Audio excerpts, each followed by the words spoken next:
Իմ կարծիքով այս խորհրդանը վաղուց իրեն սպառել էր, վաղուց։ Իսկապես կա 4-րդ խմբակցության անհրաժեշտություն, որը բառից բուն իմաստով չի պետք հասկանալ։ Մենք կոպիտ ասած իմպիչմենտ արել ենք հասարակությանը։ Հնարավոր չէ դու եռացնես հրապարակը, հարթակը ռադիկալ խոսա, այլ իսկ ազգային ժողովում, որը կարևորագույն միջավայրն է ձևաչափն է, այլ օրակարգ լինի։ Ասում մեզնից պահանջում են դուք իջեք փողոց, այն օր մենք կմտածենք ինչ անենք պարլամենտ, չէ, տենց չի լինում։ Բոլորը պատրաստվում են ընտրությունների։ Բոլորը, պարոն Հովհաննիսյան։ Քաղաքական ուժերը, հա, այս իշխանությունը, հա, ձեր նշած անձը ունի զրոյական վարկանիշ։ Ունի զրոյական շանս վերարտադրվելու։ Բայց դա չի երաշխավորում, որ այլ ուժեր հաղթելու են։ Նրանք, ովքեր պիտի ձեռք բերեին վստահություն հանրային լայն, ազնիվ չեն միջև վեր։ Առաջիկա ընտրությունները լինելու են նոր միավորներով, նոր դաշինքներով, անսպասելի կոալիցիաներով, 3-4 գրեթե հավասար քաշային կատեգորիայով ուժեր շատ հանգիստ կարող են հայտնվել խորհրդարանում եւ կազմել նոր իշխանություն, նոր սոլիդ իշխանություն։ Նիկոլ հայհոյելը արդեն հին տրենդ է։ Բայց ստորակետով է պետք գնալ։ Okay, Նիկոլը գնաց, ինչ ենք անելու։ Ազգային ժողովի հերթական ընտրություններին գրեթե 1 տարի է մնացել։ Գնալով ավարտվում է գործող վարչապետին անվստահություն հայտնելու ժամկետն ու հնարավորությունը։ Բարև ձեզ, ես Արկադի Գրիգորյանն եմ, կիզակետում այսօր ինչու խորհրդարանական ընդդիմությունը չի գնում իմպիչմենտի։ Փողոցային պայքարի փորձերը մինչ այժմ արդյունք չեն տվել։ Ով, ինչի եւ ինչու է նախապատրաստվում։ Այլընտրանքային նախագծեր խմբի անդամ Վահե Հովհաննիսյան, բարի գալուստ կիզակետ։ Շնորհակալ եմ հրավերի համար։ Շնորհակալ եմ հրավերն ընդունելու համար, պարոն Հովհաննիսյան, եւ այսպես արդեն 3-րդ տարին 22 թվականից սկսած ու հատկապես վերջին փուլում առավել ակտիվ հասարակական քաղաքական մի շարք գործիչներ, որոնք անգամ շարժում են հիմնել վերջերս, ազգային ժողովի ընդդիմությունից պահանջում են, հորդորում են, խնդրում են սկսել այդ իմպիչմենտի process-ը։ Դիմողները համոզված են, որ դրան զուգահեռ փողոցի շարժում կսկսվի, կգեներացվի եւ դա կդառնա հավելյալ ճնշման լծակ եւ այլն։ Խորհրդանական ընդդիմությունը իր հայտարարությամբ, նկատի ունենք Հայաստան խմբակցությունը, լրիվ հակառակն է պատկերացնում ու հակառակն է պնդում, որ սկսեք փողոցից հետո մենք ինչու չեն սկսում, դու գիտեք պատճառը։ Բնականաբար չգիտեմ, բայց եկեք մի բան պայմանավորվենք, մեր հետաքրքիր զրույցի ժամանակ ես այնուամենայնիվ չեմ խառնվելու խորհրդարանական ուժերի եւ նրանց հետ հրապարակային բանավեճի մեջ մտնող միավորների այդ բանին, process-ին համարելով ոչ էթիկայի խախտում կլինի իմ կողմից, չեմ խառնվի, գաղափարը բայց որպես քաղաքացի ես բնականաբար չեմ կարող անտարբեր լինել եւ իմ կարծիքը ես այս թեմայով հայտնել եմ շատ ավելի վաղուց, քան սկսվել էր այս բանավեճը հրապարակային impeachment եւ ոչ։ Ըստ իս այս խորհրդարանը ձևավորվել է պատմական այլ փուլում, երբ կար հայկական Արցախ, թեև պատերազմից հետո էր, թեև վիրավոր Արցախ էր, բայց կար հայկական Արցախ, եւ այս խորհրդարանը շարունակել է հանգիստ աշխատել այլ պատմական փուլում, երբ չկար հայկական Արցախ։ Դա անոմալիա է պատմական, երբ 100 տարի անցնի գրվելու է այդ պատմության դասագրքերում, որ այս խորհրդարանը կարծես թե Հայաստանի բարձրագույն մարմին իշխանության, կարծես թե երկրում ոչինչ տեղի չի ունեցել։ Այսինքն 1 շաբաթ առաջ Արցախը հանձնելուց կարելի է հանգիստ աշխատել եւ 1 շաբաթ հետո Արցախը հանձնելուց կարելի է հանգիստ աշխատել։ Չի կարելի, հասկանում եք։ Իմ կարծիքով այս խորհրդանը վաղուց իրեն սպառել էր, վաղուց։ Այս խորհրդանը վաղուց պետք է լիներ լուծարված եւ այն բանանձեը, որ ես առաջարկում եմ, այդ 3 քաղաքական խմբակցությունների քաղաքական այդ ստատուս քվոն պետքա փոխվի։ Իսկապես կա 4-րդ խմբակցության անհրաժեշտություն, որը բառից բուն իմաստով չի պետք հասկանալ։ 4-րդ խմբակցությունը դա երկրում նոր մթնոլորտն է, նոր իդեաներով, նոր գաղափարներով միավորներն են, որոնք չեն վիճի հավերժ թե 30 տարի առաջ ու մորոք էր ավելի լավ, այլ այսօրվա ամիս-ամսաթվից սկսած կսկսենք վիճել ինչ անենք, որ այս երկիրը վերականգնվի, ինչ անենք, որ այս երկիրը չգա նոր աղետի։ Հակառակ դեպքում մենք ունենք խաղացողներ, տեսեք, ուժեր, որոնք ամեն մեկը գովաբանում է իր փուլը, մինչև 98, 2000-ից 2008, 2018 եւ այլն։ Ունենք հասարակություն, որ իսկապես նստած ամֆիթատրոնում շատ հեռու նայում է բեմում ինչա կատարում։ Մենք կոպիտ ասած impeachment արել ենք հասարակությանը։ Այս հասարակությունը կապ չունի հանրային process-ների հետ։ Որևէ կապ չունի, սպասում է կամ իր փրկությանը, կամ իր հերթական ողբերգությանը։ Պարոն Հովհաննիսյան, եւ սա օրինակ առաջարկը մեթոդ չէ հասարակությանը վերադարձնել դրա մեջ, այսինքն impeachment plus փողոցը չէ ձեր կարծիքով այս պահին միակ տարբերակը, այն որպեսզի ձեր ասած 4-րդ խմբակցությունը լինի, պետք է եղածը ուղարկել։ Տեսեք, մի քանի պայման կա, ես դեմ չեմ, որ ձեր ասած մեխանիզմը տարբերակներից մեկն է։ Միակը չէ։ Ավելին կարևոր, բայց ոչ բավարար, հա, ասենք ձևակերպենք, որտեղ անմիջապես հարց առաջանում նախորդ զանգվածային process-ների ժամանակ ինչու չգնաց այդ process-ը։ Օրինակ ես այդ հարցի պատասխանը չունեմ։ Սրբազան շարժումը բավական ազդեցիկ էր, բավական ներառական էր, ի պատիվ Սրբազանի ինքը պահեց իրեն բավական պարկեշտ առաջին պահից առ այսօր։ Ես գուցե իրավունք չունեմ խոսում, բայց ես այդ թեմայով իր հետ խոսել եմ։ Մի քանի անգամ մենք զրույց ենք ունեցել իր վարկանիշի պիկին եւ ես իսկապես խորհարգանք ունեմ այդ մարդու հանդեպ։ Ես ասում եմ Սրբազան ստեղծվել է մի վիճակ, հարթակը այլ բան է ասում, հրապարակը այլ բան է ակնկալում, խորհրդարանում այլ process է գնում։ Չունեն այդ պատասխանը։ Ես ասում եմ խորհրդարանում չունեն այդ պատասխանը։ Ասում եմ Սրբազան չի կարող տես, դու պիտի խոսես խմբակցությունների հետ, ասում եմ ես ինչ կապ ունեմ խմբակցությունների հետ։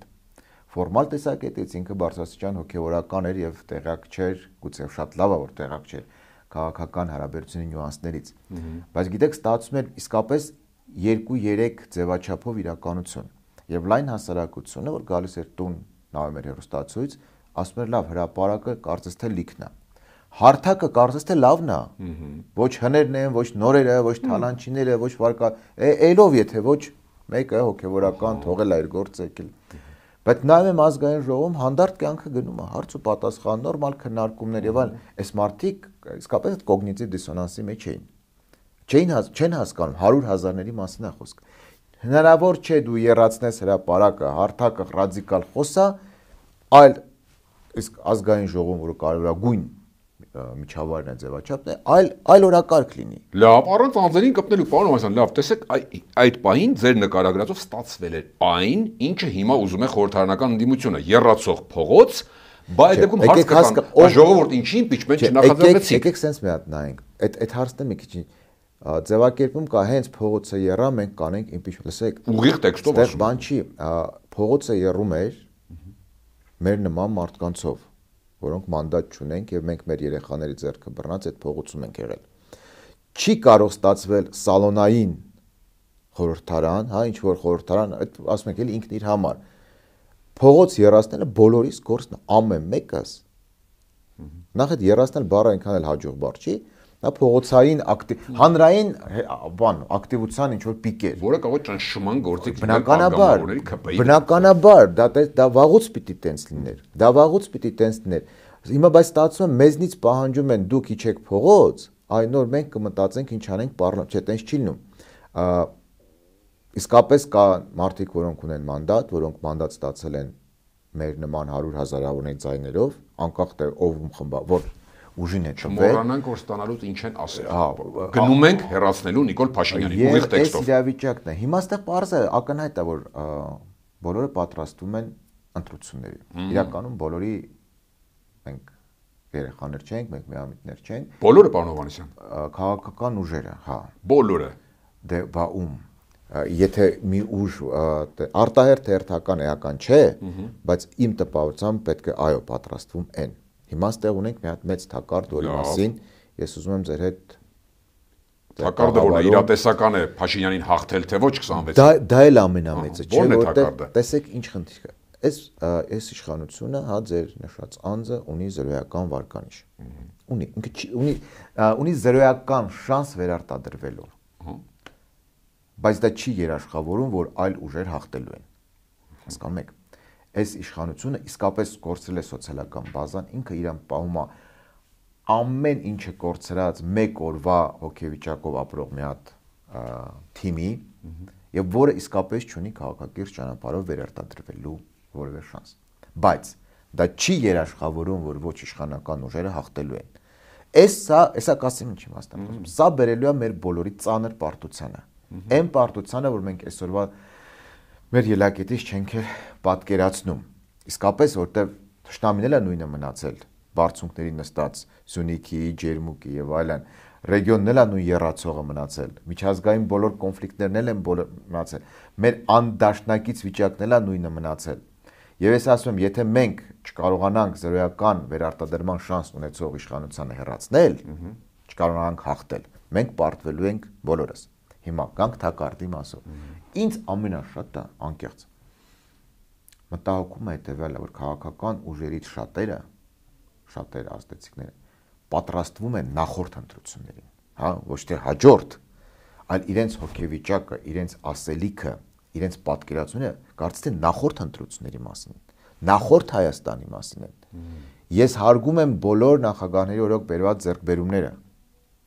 Իսկապես հարգում եմ այդ մարդիկ հարգանքի արժանի են, բայց կա սերունդ, որ դրա մասին որևէ պատկերացում չունի,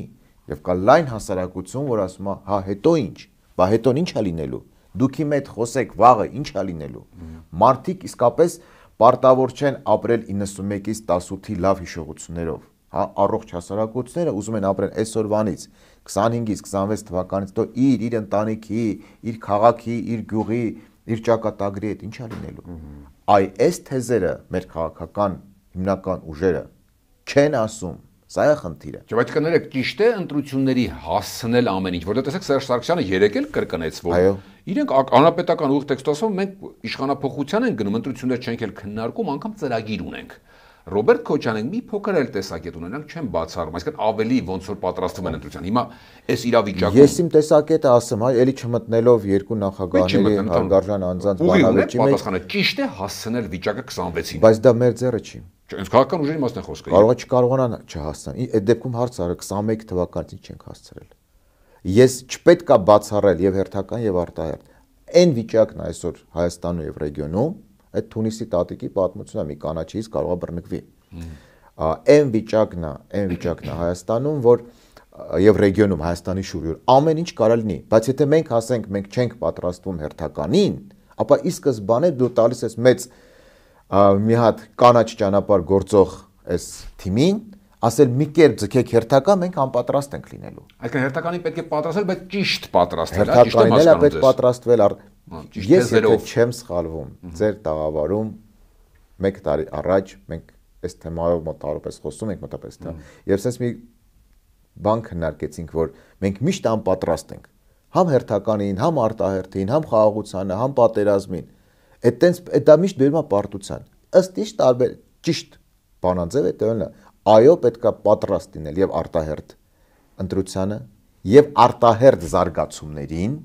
իմպիչմենտին օրինակ։ Իմպիչմենտ, քաղաքացիական մեծ անհանազանդություն եւ այլը, կարող է մի պահ գալու փողոցում 200,000 մարդի իմպիչմենտի թեման էլ չլինի։ Ընդհանրապես քննարկվի շատ ավելի այլ մեծ փոփոխություններ։ Իրենք իրենցով 200,000-ը թե քաղաքուժերը բերեն։ Վստահաբար 200,000 մարդ հենց որ եղավ փողոցում, բայց դա կլինեն դեպքեր, որ 200,000 մարդ այդ հարթակին վստահի։ Եկեք էդ էլ խոսենք։ Հարթակին չեն վստահում, չեն գալիս փողոց։ Հարթակին չեն վստահում, կա խոր անվստահություն, որովհետև նրանք ովքեր պիտի ձեռք բերեին վստահություն հանրային լայն, չեն ազնիվ չեն միջև վերջ։ Կա մի հատ հարցաշար իմ մտքում, որ ես պատրաստում եմ հրապարակ, այս մի քանի հարցերին պետքա պատասխանել, որ դուք մարդկանց վստահությունը ձեռք բերեք։ Դուք ես նկատի ունեմ բոլոր այն ուժերին լիդերության հայտ ներկայացնող, ովքեր պատրաստվում են հետնիկոլական փուլում լինել Հայաստանում դերակատար։ Ուղիղ խոսենք, առաջերտին պարլամենտական ընդդիմությանը նկատի ունեմ։ Եթե իրենք այդ ֆորմատներով գնալու են ընտրության թե չէ, օրինակ ես չգիտեմ։ Արդյոք երրորդ նախագահը այդ ֆորմատով է գնալու թե ոչ, ես չգիտեմ։ Արդյոք երկրորդ նախագահ այդ ֆորմատով է գնալու թե ոչ։ Ես չի ըստ իս թե հերթական, թե արտահերթ, նայած որ ընտրությունները Հայաստանում լինելու են անսպասելի նոր միավորների մասնակցությամբ։ Ես իմ խորին համոզվում եմ տենց անելու։ Դա ոչ թե իմ ցանկությունն է կամ ձեր ցանկությունն է կամ ինչ որ մեկի, իրավիճակն է այդ բերում։ Լավ, այս միավորները տեսանք, ստացանք 21-26 կարտ բլանշ, տեսանք որ չարդարացրեցին։ Այդ երկու միավորներում կան շատ կարգին մարդիկ, իսկապես, որոնք պայքարել են որևէ բարձ։ Հիմա բայց մի մարդը կարող է մեկ ֆորմատում լինել այս էֆեկտիվությամբ, մեկ այլ ֆորմատում 5 անգամ ավելի բարձր էֆեկտիվությամբ։ Այդ միավորներից դուրս գան մարդիկ, որոնք այլ միավորներ ստեղծեն։ Այդ միավորները կարող են ձևափոխվել այլ միավորների։ Ես ասում եմ իմ տպավորությամբ, իմ վերլուծությամբ առաջիկա ընտրությունները լինելու են նոր միավորներով, նոր դաշինքներով, անսպասելի մի կոալիցիաներով, դա պահանջում է երկրի ներքին վիճակը։ Իրականությունն է դա պահանջում։ Կներեք դրանք այդ դաշինքները որ թևին են հայլոսկեն, այսպես ենք Նիկոլացին, հա, Քպեյացին, չէ, դրա մասին չի խոսքը։ Դրանց պետք է մերժել օր առաջ։ Չէ, իրենք պրոքսիներին նետեն դաշտը։ Բնականաբար, բայց այդ թեման անցնենք հետո ավելի բան։ Գյումրի փորձը ցույց տվեց, որ իշխանությունը իր պրոքսիներով առաջ գնալու լիմիտը սպառել է, չստացվեց։ Գյումրիում արեցին, չստացվեց։ Էլի կարող է ցույց տան վարկանիշ, որ վարչական ռեսուրսով առաջինն են, բայց վերարտադրվելու շանսը իրեն զրոյական է։ Հասկանում եք, պետք է օգտվել այս հնարավորությունից։ Պետք չէ կարծրը կաղապարվել ասել, սա իմ միավորն է, սա իմ դաշինքն է, սա իմ չէ։ Որ միավորը կլինի էֆեկտիվ միավորները, որ անսպասելի կոալիցիաները կլինեն էֆեկտիվ, այս մղձավանջից դուրս գալու համար մենք պետք է գնանք դրան։ Ու քանակը շատ լինի ինչպես Գյումրիում։ Ճիշտ եմ հասկանում, այսինքն տարաբաժանված գնան դիմությունը, որ հետո Գյումրի 2 անի, օրինակ։ Ես ասում եմ սուբյեկտիվ իմ կարծիքը, այո, ճիշտը դա է։ Դա իմ սուբյեկտիվ կարծիքն է։ 3-4 գրեթե հավասար քաշային կատեգորիայով ուժեր շատ հանգիստ կարող են հայտնվել խորհրդարանում եւ կազմել նոր իշխանություն, նոր սոլիդ իշխանություն, որը կկանգնի այլ խնդիրներ, բայց ոչ այս էգզիստենցիալ, կկանգնի բանավեճի, ոլորտային ռեֆորմների քննարկման, կկանգնի ինչ որ երկիրը հետ բերելու։ Հա, ինչ որ բանավեճ էլի, ինտելեկտուալ, տեխնոլոգիական, որն է ճիշտ, որն է, բայց չի լինի մենք այսօր կանք վաղը մեզ կսատկացնեն, թե վաղը կլինենք։ Չի լինում այս երկիրը, որ 20 թվականից մենք ապրում ենք պատերազմ կլինի թե չէ, տենց երկրներ չի լինում։ Ես հերու, հա, Աստված միացել, լավ էլ ձգեցինք ժողովրդական խոսքով ասեմ։ Գիտես, այս ձգել չէ, հա, երեք չէ 26 կմնա։ Ես էլ նայում երրորդ նախագահի մի հետաքրքիր ասում եմ, սրանից վատ էլ ինչ կարա լինի։ Չէ, իսկապես ես չգիտեմ։ Մեզ թվում է թե մենք նորմալ պայմաններում ենք ապրում, նորմալ հասարակություն ենք, նորմալ կյանքով ենք ապրում, չէ, սա սուտ է։ Նույնիսկ լեփլեցուն ռեստորանները, բան ինքը որ մի քիչ մտնում ես այդ միկրոսոցիում մեջ,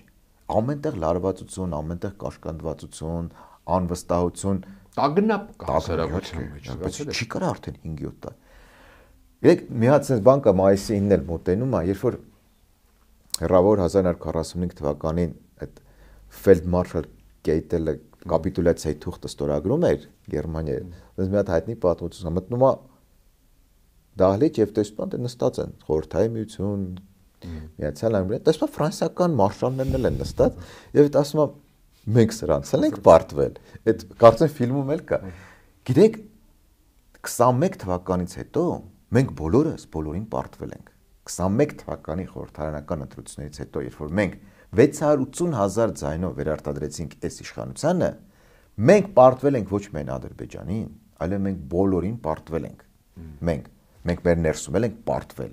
Մենք պարտվել ենք մեր դաշնակիցների աչքի առաջ, մենք պարտվել ենք ռեգիոնալ երկրների աչքի առաջ։ Այս պարտությունից մեր իսկ ձեռով կերտած պետքա դուրս գալ։ Ավելի խոշոր հարված եղել է ոչ թե 18-ին, այլ 21-ին, ճիշտ եմ հասկանում ձեզ պետականության է ուղղված, այսպես է դուրս գալիս։ Նու կարող ենք ենթադրել, բայց ես ավելի ուժեղի թույլ հարց չի, բայց միանշանակ դրանք տարբեր պարտություններ են։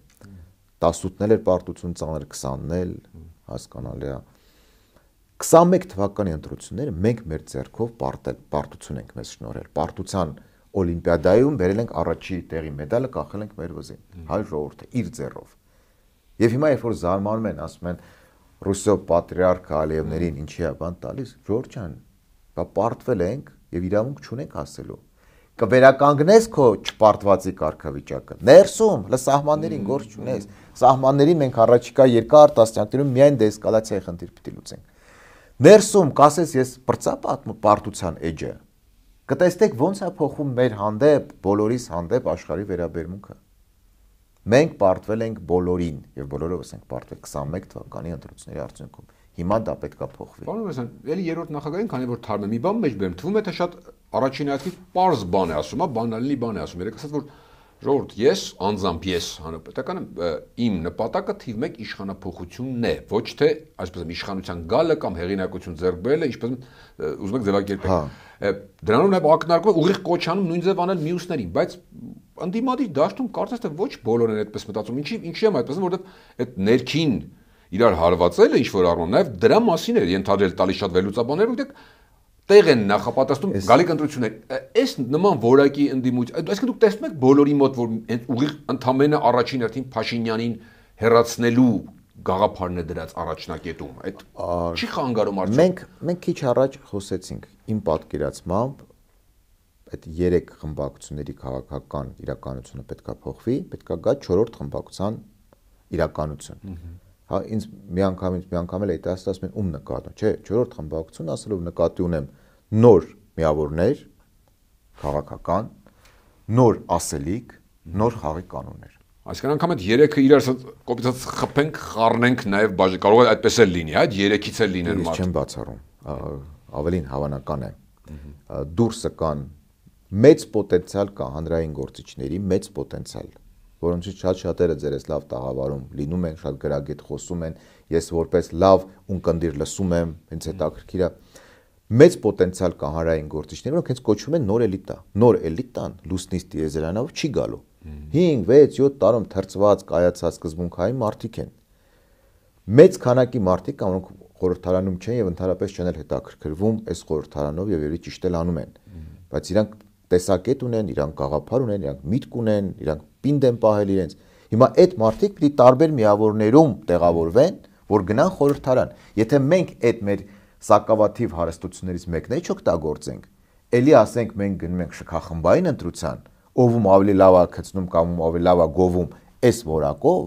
ելինելու է վատ, շատ ավելի վատ քան կա։ Մենք ունենք մարդկային լավ պոտենցիալ։ Հիմա պետք է այս մարդկանց տեղավորել։ Բայց ոչ թե բռնի, պետք է ստեղծել հնարավորություն, որ քաղաքացի այսինչ են ասի, այս միավորով չլինելով կուսակցական, ես գնում եմ ընտրության, ընտրության այլ կերպ չկա, հնարավորություն չկա գնալու։ Լավ, այդ լավ եք ասում, բայց հին էլիտան ինչ ասել է հին էլիտան պարտվել է։ Հա, չէ, հին էլիտան, որը իր ձևաչափերով պարտվեց 21-ին։ Այո։ Արդյոք իրենք հասկանում են, որ այդ ձևաչափերով չկզիչեն այդ դաշտը։ Բայց դա ինչի է մեզ այդքան հետաքրքիր։ Բա միջև չհասկանան չեն զիջի տեղը դաշտը։ Չզիջեն, ընտրությունները պետքա ձևավորեն նոր միավորներ, գնան փորձեն վստահության քվեստ տանել։ Հատո իրենք էլ գնան, դա նկատում են։ Դա իրենց նորն էլ գնան, նայել գնան։ Բնականաբար, ով ոնց ուզում է թողեն, բայց Հայաստանին պետքա նոր միավորներ, նոր ասելիք։ Այս հնի մեջ մենք հերիքա պատրաստվենք հին ընտրություններին եւ հերիքա պատրաստվենք նախորդ Հայաստանին։ Մեզ առաջիկա Հայաստանն է կար, մեր երեխեքին մենք պիտի առաջիկա Հայաստան տանք։ Այս սերնդին պետքա ապագայի Հայաստան առաջարկենք։ Լավ, ես ինչքան կարամ տանը բացատրեմ, ասեմ 91-ից 98 լավ էր, Քիվեստը շատ լավ էր, համատություն չուներ, Կազանը որ լիներ փրկված կլինի։ Հա ասում եմ, բա հետո լավ, հիմա ինչ ենք անելու։ Հիմա ինչ ես առաջարկում, ում լսեմ, որ փաթեթով։ Եվ այս սերունդը ճիշտ է ասում։ Եվ այս սերունդը ճիշտ է ասում, թե ոչ մեկ այսօր հայ ժողովրդին Հայաստանի հետ պատերազմման վերականգնման փաթեթ չի առաջարկում։ Նիկոլ Հայհոյելը արդեն հին տրենդ է։ Բայց ստորակետով է պետք գնալ։ Okay, Նիկոլը գնաց, ինչ ենք անելու։ Որտեվ հարցեր կա, մարդիկ ասում են, լավ, ինչ է լինելու։ Եթե մենք դա չանենք, այս пассив ամֆիթատրոնում նստած հասարակությունը ինքը դառնալու է պարազիտ սպառող հասարակություն, մենակ կանոնա կպցնելու։ Եթե այս մարդիկ կարային Բագրատ Սրբազանյանն սկսեին անուններ կպցնել, էսա, այնա, ու այդ բամբասանքով, բոլորիս կարան անեն։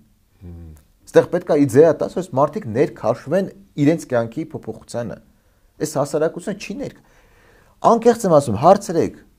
արտահերթ մարդիկ ոչ գիտեն արտահերթը ոնց կարելի անել, ոչ գիտեն հերթականը երբ է նախատեսվում։ Մենք մեր մեջ ենք վիճում, որտեղ մենք հասարակությանը չենք խոսում, այս մարդիկ ուրիշ խնդիրներ ունեն, չենք խոսում։ Վերջապես Հայաստանը գիտեք առաջնորդությունը պետք որ մարդիկ ովքեր խանութ մտնում են, քաղաքային տրանսպորտից օգտվում են։ Մենք ունենք լիդերության ցանկ, որ 30 տարի է ոչ տրանսպորտ են նստել, ոչ խանութ են մտել, ոչ կոմունալների գին գիտեն։ Հնարավոր չի 21-րդ դարում կենթանի դիալոգ ապահովես քո հասարակության հետ այդ պայմաններում։ Չի լինում, այդ կիսա աստվածների ինստիտուտը վերացել է։ Հա, եթե ես չեմ սխալվում, իդեպ եւ երրորդ նախագահ եւ երկրորդ նախագահի վերջին հրապարակային խոսքերում բավական առողջ հետաքրքիր ձևակերպներ կան եւ կային վիճելի ձևակերպներ։ Ես շատ լավ ես կուզեի որ բանավեճը հանրության մեջ չսահմանափակվեր ամեն մեկը մեկին գովալով եւ մյուսին պախարակ։ Այդ վիճելի հարցերն էլ դնենք քննարկման։ Օրինակ Սերժ Սարգսյան, եթե չեմ սխալվում, մի հատ հետաքրքիր բան ասեց, որ չի կարելի, հա, մոտավորապես որ անընդհատ գովալ նախկին հաջողություններ, բա որ լավ էր, ինչի sense տապալուն է, եւ ոնց կարամ գոհ լինեմ Հա, երբ որ իրեն հարցեցին քո ժամանակի ձեռքբերման երևի մասին, հա։ Այ դա առողջ է, պետք է այդտեղ խոսալ, պետք է տենց գնալ։ Եթե ամեն ինչ լավ էր, չէր կա այս ողբերգությունը, եղավ այս ողբերգությունը։ Հասկանանք ինչն է եղել, որը չպիտի կրկնենք։ Այո, նախկին նախագահներին պետք է վերաբերվել, ընդհանրապես վիրավորական է նրանց համեմատությունը գործող իշխանության հետ։ Նրանց պետք է վերաբերել խոր հարգանքով, ես տենց եմ վերաբերում, բայց նաև պետք է հասկանալ, որի կառավարման փուլում ինչ սխալներ ա եղել։ Բա ինչ ժառանգություն տանք հաջորդ իշխանություններին։ Չիմանան որն է սխալները եղել։ Գնան նույն սխալների ճանապարհով։ Ես էլ եմ ասում, ողջ հարգանքով հանդերձ մինչև 18 մեր իրականությանը, բայց 26-ից մեր իրականությունը այլ բան է պահանջում։ Մենք լրիվ այլ պայմաններում նոր Հայաստան ենք սարքելու։ Նրանք եկան նոր Հայաստան իդեայով, նայեք էվոլյուցիան էլի։ Եկան նոր Հայաստան իդեայով։ Ջարդեցին ամեն լավ բան։ Գնում են ընտրությունների իրական Հայաստան պսևդո իդեայով, բայց մենք բոլորս, որ մինչև 70-75% մերժում ենք այս իշխանությանը, չենք ձևակերպում այն ալտերնատիվ փաթեթը այլ Հայաստանի։ Ասենք, ախպեր, դու քո նորով եւ քո իրականով ջարդել ես ամեն ինչ, գնա։ Էս եմ ստացել քեզ ինչ ժառանգություն, ես որ Հայաստանն եմ, ճիշտ Հայաստանը որն է, ապագա Հայաստանը որն է, այդ փաթեթը հենց որ կձևավորվի, իսկ դա իսկապես ինտելեկտ է պահանջում եւ ազնվություն։ Կլինեն դրա կրողներ, դրա շուրջ կձևավորվեն միավորներ քաղաքական։ Վերջում բանաձև եմ ձեր ամբողջ ասած, այսինքն 26-ին, եթե ընտրություններին այդ ձեր ասած ամեն ինչը գաղափարը, նոր միավորները եւ այլնը չեն լինում, Փաշինյանը էլի 0 վերարտադրվելու շանս ունի, բայց դա չի նշանակում, որ մենք հաղթելու ենք։ Մենք պարտվելու ենք բոլորս։ Ազգի մասին է խոսքը։ Պետությունն է, այո, մենք բոլորս պարտվելու ենք։ Պետության վերջնական կարելի ասել պարտությունը ըստեյության։ Այո, եթե մենք չհաղթենք, մենք բոլորս պարտվելու ենք։ Շատ շնորհակալ եմ հետաքրքրության համար։ Հիշեցնեմ, Կիզակետում այսօր այլընտրանքային նախագծեր խմբի անդամ Վահե Հովհաննիսյանն էր, Կիզակետի թողարկումներն ու շատ էլ տեսանյութեր դիտելու համար առաջարկում եմ բաժանորդագրվել մեր YouTube-յան ալիքին։ Կհանդիպենք։